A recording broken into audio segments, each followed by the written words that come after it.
দশমিক সংখ্যার ভাগ করার নিয়ম এখানে রয়েছে 3.5 ভাগ 0.7।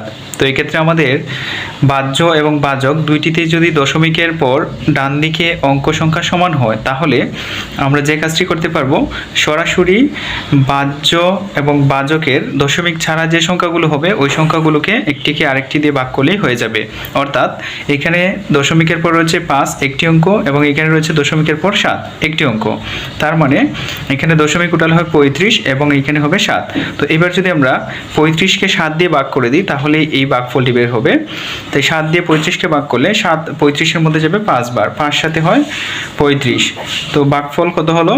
এখানে 5 এবং ভাগশেষ হয়ে গেল 0, অর্থাৎ 3.5 ভাগ 0.7 এর ভাগফল হচ্ছে 5। তো এবার আমরা দেখি যদি অঙ্ক সংখ্যা সমান না হয়।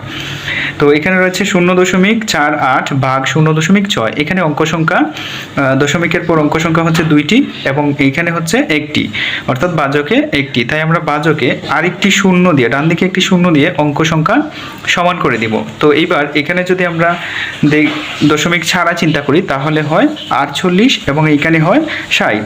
তো এবার 60 দিয়ে 48কে ভাগ করে দিব তাহলেই ভাগফলটি হয়ে যাবে। তো 60 দিয়ে 48কে কীভাবে ভাগ করা যায়?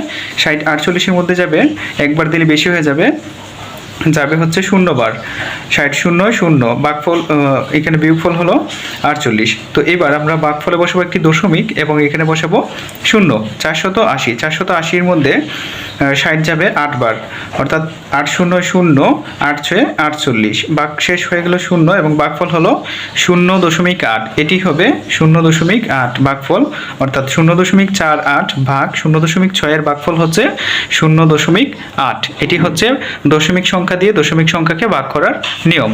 ভিডিওটি যদি ভালো লাগে অবশ্যই লাইক, কমেন্ট এবং শেয়ার করে দিবেন এবং প্রতিদিন গণিতের নতুন নতুন সমাধান পেতে অবশ্যই পেজটিকে ফলো করে রাখবেন। ধন্যবাদ সকলকে।